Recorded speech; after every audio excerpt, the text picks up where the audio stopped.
It's week one. Week one of the Pokemon Draft League run by our little Jimmy friend group. We're going up against Sauce in week one. The Kalamazoo Raichus. We've prepped. We've team built. We've scrimmaged. We were ready. I was so ready to get started with this league, and this is week one. So, let's go through the game.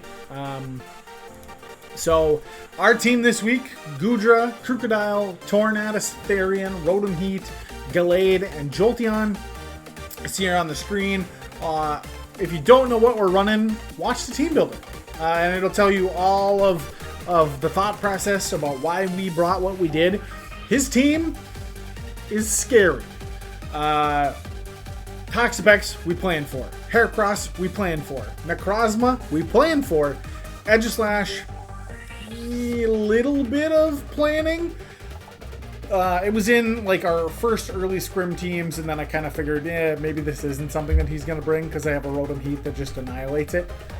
But he brought it. And Cincino and Regieleki, which I did not think he would bring at all, which was foolish. So let's get into the game here.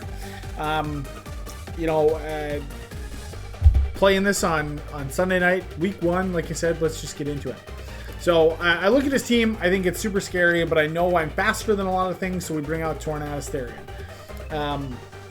Immediately switch out because this thing can fire off a, electric type move, I don't know. So we go into Jolteon, we Volt Switch, he hits Explosion after setting up both screens. So now, the Rotom Heat is dead, which is significant.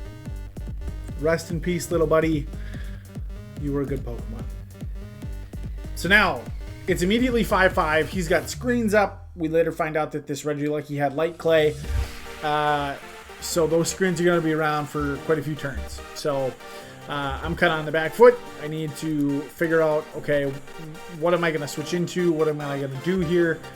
Well, he goes at a Necrozma. I say, okay, Jolteon's faster than his whole team. Free Volt Switch. Does quite a bit of good amount to that Necrozma, even with, the screens up. So I'm thinking, okay, Jolteon in the back of my brain is getting more and more important because I know it can kill a lot of his team reliably, or it can Volt Switch and do a lot of damage. So we go on to Goodra. It's our special wall. We figured that we can kind of 1v1, especially with a little bit of a lead that we have thanks to the Volt Switch. He gets up Stealth Rocks and goes for Photon Geyser. Great.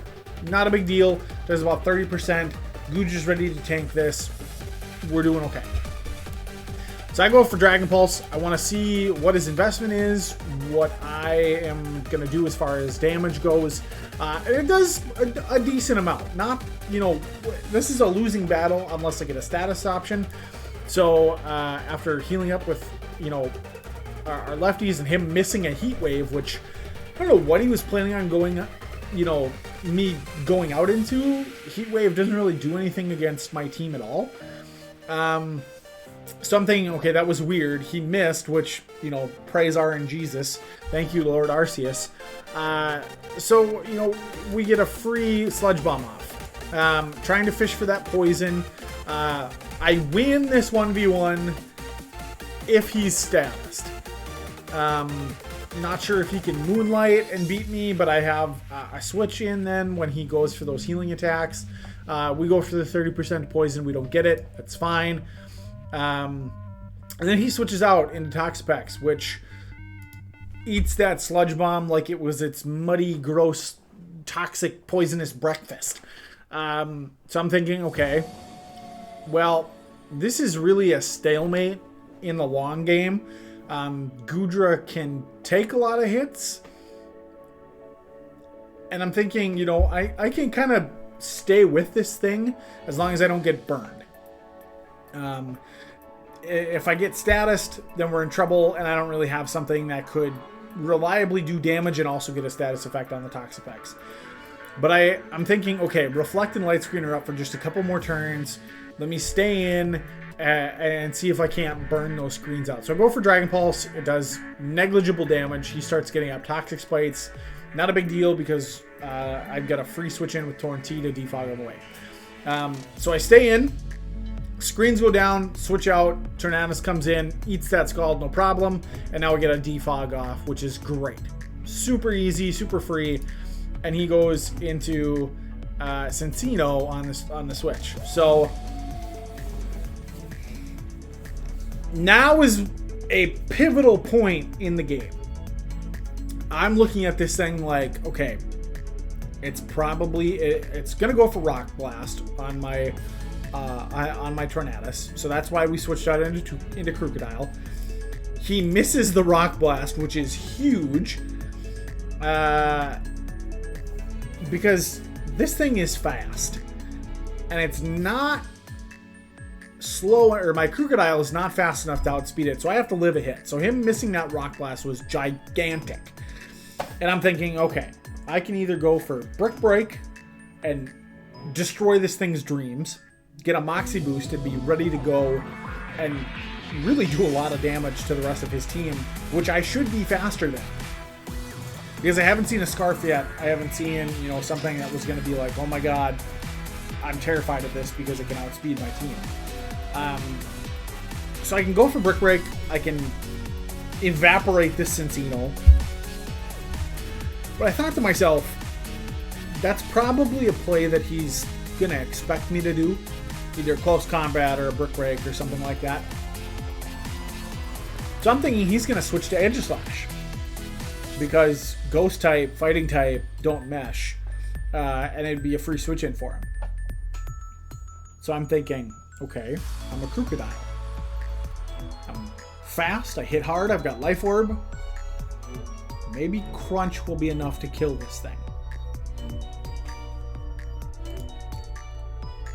I live the 5-hit Bullet Seed on just enough HP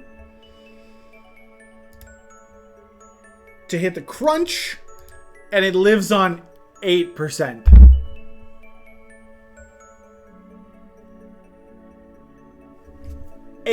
%, which will be important later on.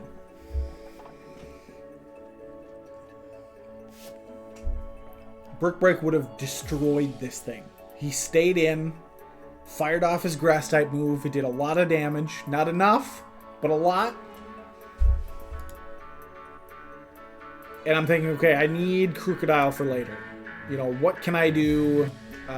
Crocodile might be able to be fast enough to outspeed and be able to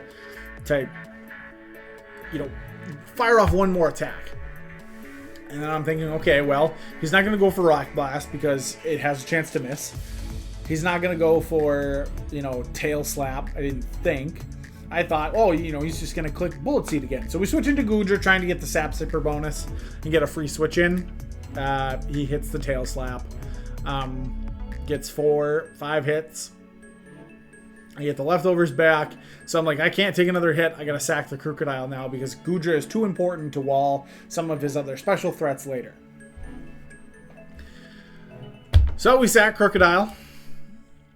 It goes down to a Tail Slap, and I go into Jolteon because I know I can kill this thing with a Volt Switch and get initiative back. He actually switches out into Necrozma, preserving his Cincino for later, and we'll find out why. Volt Switch, enough to kill. Jolteon gets its first kill. Yes! So, first kill for the Fargo Flygons. On the board, we take out the Necrozma, we go into Torn T. Okay?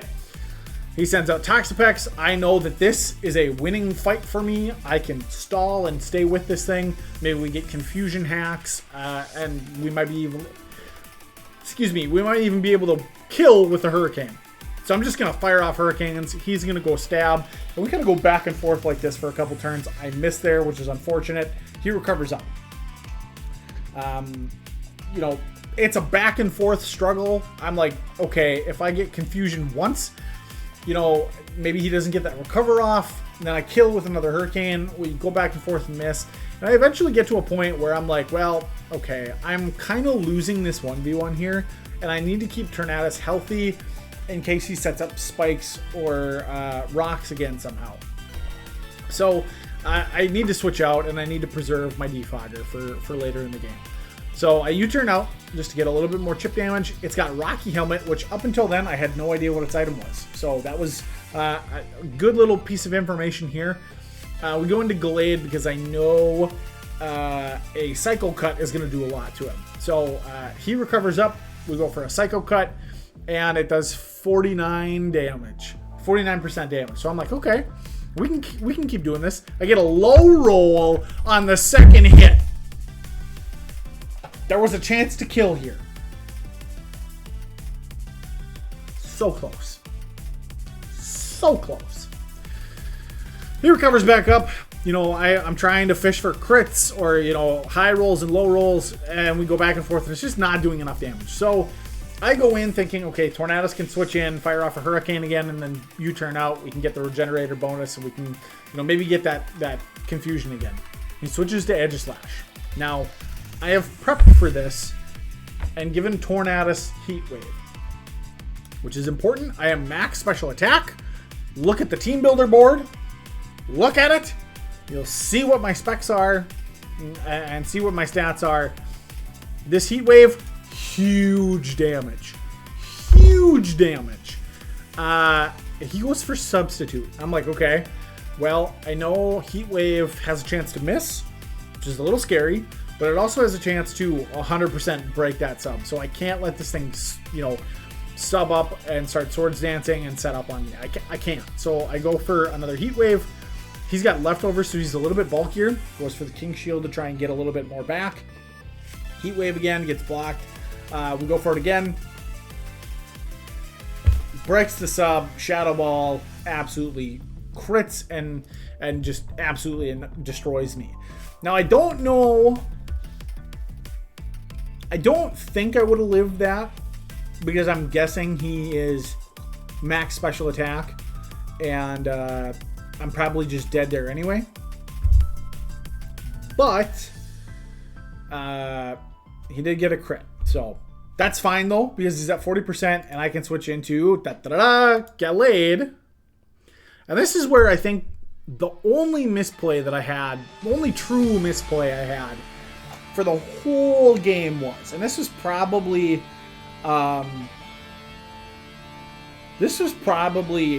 pretty significant here.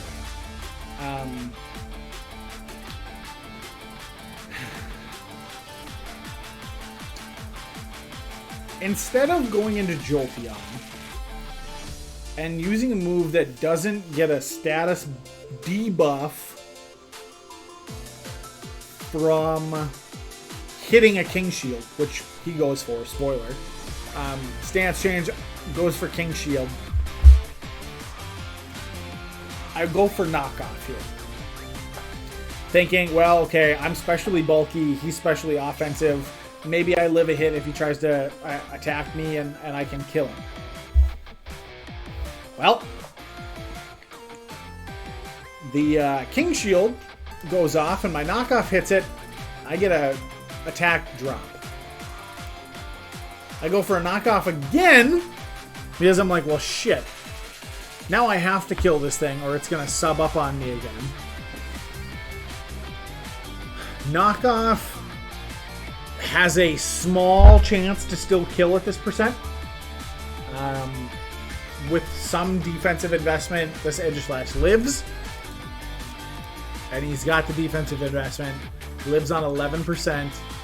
I knock off his leftovers, which is great. He goes for Shadow Ball and just destroys me.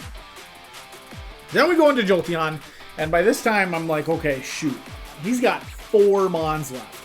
And I'm neglecting my my counter over here. So Tornadus, dead. Goodra, still alive, but Crocodile, dead. Glade, now dead. So it's 4-2. Jolteon can Volt Switch all over his team. I think we're in okay shape. So he goes for King Shield, and this is what should have happened before. Glade should have never even come in. I Volt Switch, he protects. Not a big deal. I Volt Switch again. He doesn't have Shadow Sneak, I guess. And he goes down. Okay, great. Gudra comes in. It's 2 to 3. Cincino comes in. It's got triple axle, which I didn't expect. But I also knew that Gudra could either get a kill here or it would have to die. There was no switching back into Jolteon because I need that at full health to be able to take out Heracross and Toxapex. And this thing, you know, frankly, if it lives. So he goes for the triple axle, ice type. Yeah, Gudra's dead. You know, not even like a chance of me living there. So now I'm like, okay, depending on speed tiers, we might be able to just sweep from here with Jolteon. So we come in, Jolteon, Thunderbolt. I'm Specs, so I have to click the best move. You know, that is obviously Thunderbolt. Cincino dies, no problem. He goes into Toxapex, I'm guessing to try and get either chip damage or some type of a debuff. At this point, I know his moves are Toxic Spike, Scald, and Recover is all. Thunderbolt destroys this thing, as I knew it would. And then Heracross comes in. And it is tied at 1 apiece. I died almost everything. If he was Choice Scarf Earthquake, I was probably dead. I do outspeed this thing though, regardless. So the fact that he could be like scarfed, not a big deal. If he's banded, I'm dead no matter what. If he's not banded, I'm kind of dead no matter what. So I'm just hoping and praying at this point that I can fire off something and we have enough investment. We're max special attack. We are timid though.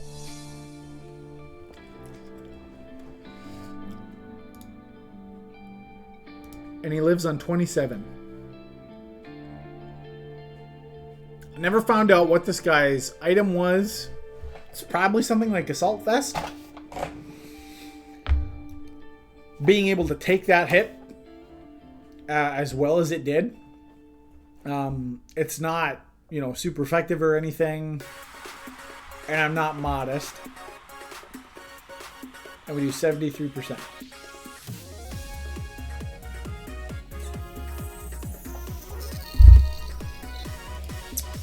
Fires off a close combat, and I'm dead.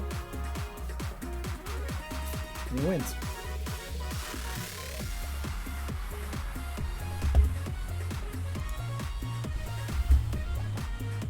So, yeah.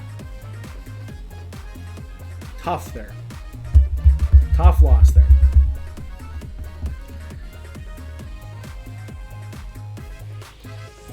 Week 1, we come out strong. I think we prepped okay. You know, I think we brought what we needed to bring against his team. Garrett's team is just so weird and so scary when you look at it top to bottom. The one thing that I can think though is that if I wouldn't have misplayed against the Aegislash when I brought the Gallade in, I should have either double switched on the King Shield or just brought Jolteon in to begin with. Because a Volt Switch, no matter what, kills. I don't need to knock off the leftovers. He's low enough to where it doesn't matter. So if I were to come in on Jolteon and click Volt Switch and killed it, I'd have a 84% scarfed Gallade in the back. And I wouldn't have to bring it in until this Heracross. And I could have brought it in and, you know, hit this Heracross with something because the Gallade should outspeed it because I'm scarfed.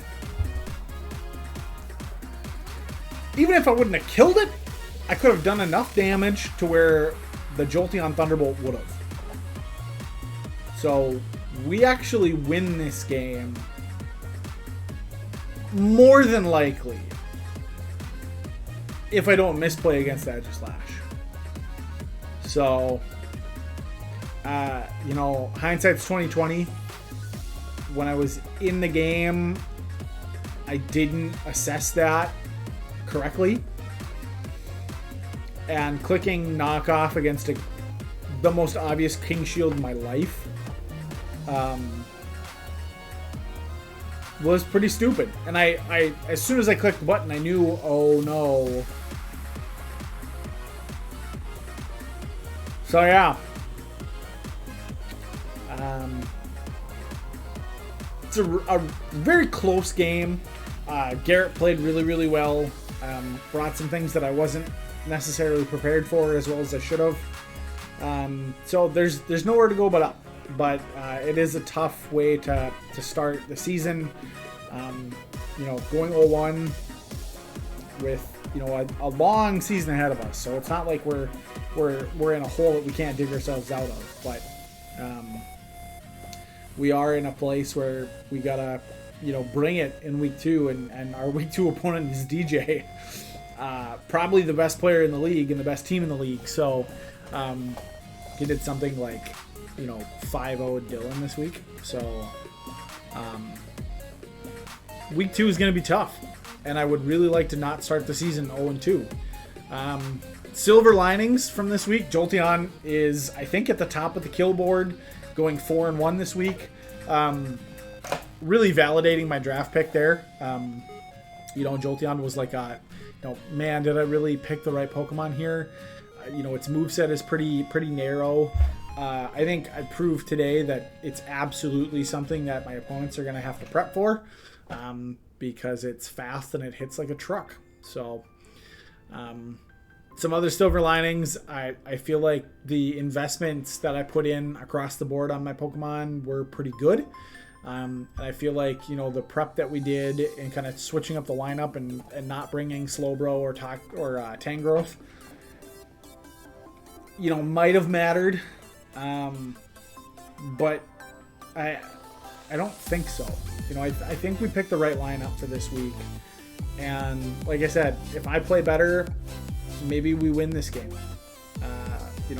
That one misplay I think cost us. But otherwise, I feel like we played really, really well. So it's a learning experience. We'll protect our sweepers better next time. And just GG's to Garrett and the Kalamazoo Raichus. That was a hell of a game, and he played really, really well. So I got to tip the cap to him. Great first game, and good luck with the rest of the season. So with that, we'll say goodbye, and we'll see you next week for our Week 2 Team Builder.